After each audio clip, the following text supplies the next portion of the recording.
되게 일정한 수준을 유지하는 정도인데, 근데 갑자기 이 금 가격과 은 가격이 폭발한다는 건 사실 이 달러가, 금은 이 두 가지는 가격이 잘 조절되고 있어야 미국이 건재하다는 걸 보여주는 거라서 계속 조절한다고 생각해요.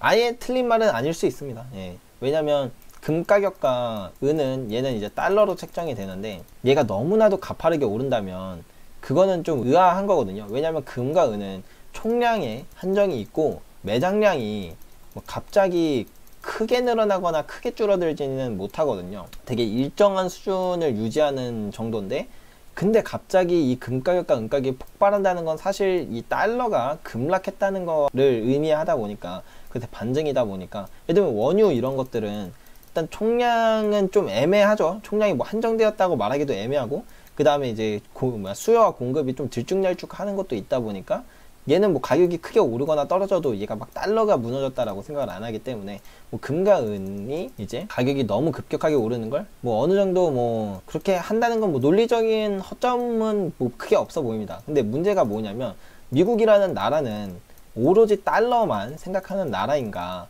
왜냐면 이 달러라는 게 지금 금과 은 본위제가 아니란 말이에요. 지금은 무슨 화폐 시스템이냐? 지금은 신용화폐 시스템입니다. 이게 너무 옛날 생각보다도 현대 시스템도 같이 생각해 볼 필요가 저는 있다고 생각을 해요. 신용화폐 시스템이라는 거는 이 국가가 가진 신용을 담보로 하거든요.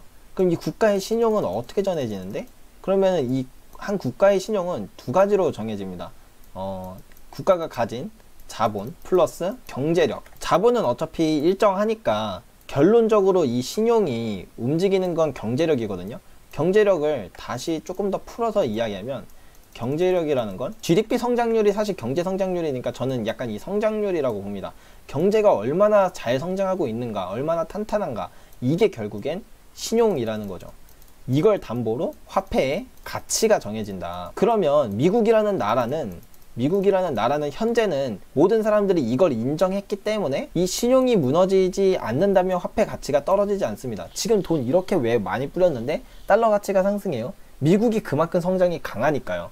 어느 나라보다도 성장이 강하고, 그렇기 때문에 이 신용이 누구보다 두터워졌죠. 미국이 성장률이 매우 높기 때문에, 신용이 두터워졌기 때문에 화폐 가치가 그만큼 올라갔다고 생각하면 됩니다.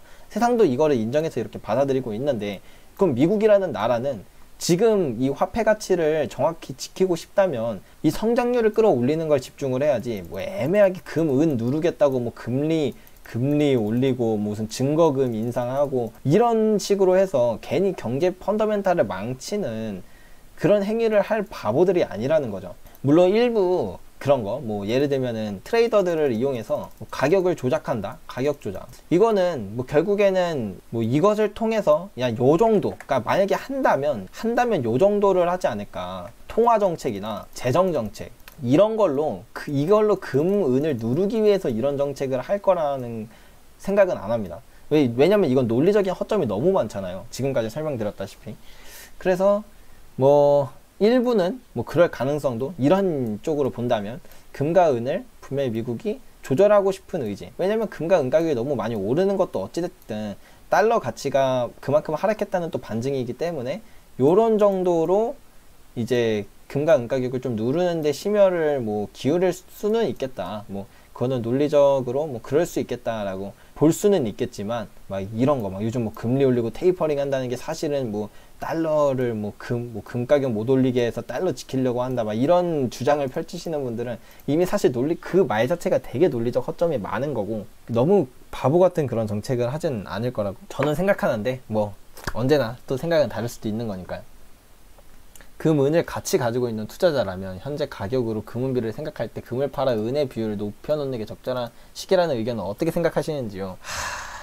제가 이제 금은비를 그렇게 말하시는 분들 때문에 너무 힘든데, 일단 금은비를 한번 같이 보면서 이야기를 드리도록 하겠습니다. 이거는 사실 그래서 제가 이게 금은비를 꼭 이상하게 얘기하는 사람들이 있어서, 요즘 금은비가 얼마죠 근데? 80이네요. 그래가지고 제가 진짜 이것 때문에 영상도 하나 따로 만들었습니다. 예. 금은비의 진짜 비밀이라는 그 영상으로 만들어 드린 바가 있거든요. 그러니까 금은비가 이렇게 올라가서 이 100대 1이 됐다는 건 은 100개를 줘야 금 1개를 살 수 있으니까 은이 너무나도 저평가된 거다, 금에 비해. 그리고 반대로 나중에 은을 뭐 고작 15개, 뭐 16개만 주면은 이제 금을 살 수 있다면 이때는 금이 너무 저평가된 거다, 이런 말을 하는 분들이 계시거든요. 사실 이게 말 자체가 이미 근본부터 글러먹은 게 뭐냐면, 금과 은은 같이 움직입니다. 오를 때 같이 오르고 떨어질 때 같이 떨어져요. 이 속성은 사실 여러분도 다 알고 계시잖아요. 금과 은이 같이 오르고 같이 떨어진다. 뭐 이거 모르실 분들을 위해 한번 보여드리면, 이걸 보시면 금이랑 은이랑 그냥 같이 오르고 같이 떨어지는 자산이에요. 상관계수를 구해봐도 거의 진짜 1에 가까울 정도로 둘은 그냥 완전 똑같은 자산이라고 생각을 하시면 되거든요. 근데 이제 이 금은비가 그렇다면 이제 오른다는 거랑 내린다는 걸 다르게 생각을 해야 됩니다. 예를 들어서 금이 10%가 올랐다면 은은 당연히 뭐 이것보다 더 많이 오르겠죠. 대충 이게 20%가 올랐다고 칩시다. 그러면 이때 원래 처음에 금 가격이 100이었다 치고 은 가격이 10이었다 치면 지금 이 둘은 10대 1이 되는 거죠, 금은비가. 근데 이제 10%가 오르면 이제 금은 110이 됩니다. 그리고 은은 12가 돼요. 이 두 개를 해보면 어떻게 되냐면, 이때는 이 상태에서는 110 나누기 12니까 9.1대 1이 됩니다. 그러니까 금은비가 여기서 10대 1에서 9.1대 1로 준 거죠. 금 가격이 오르면 당연히 은 가격이 더 많이 오르니까 그만큼 금은비는 줄게 되어 있습니다.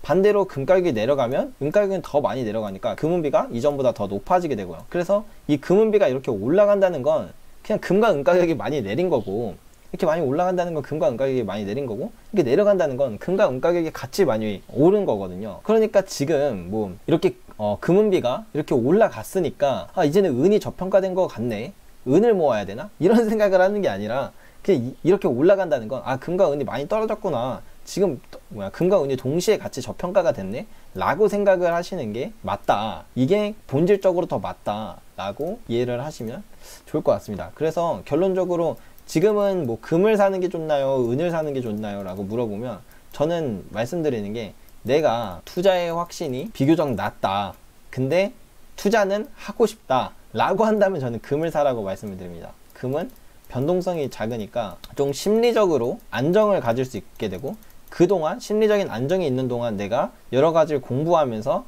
이 확신도를 높일 수가 있게 되거든요.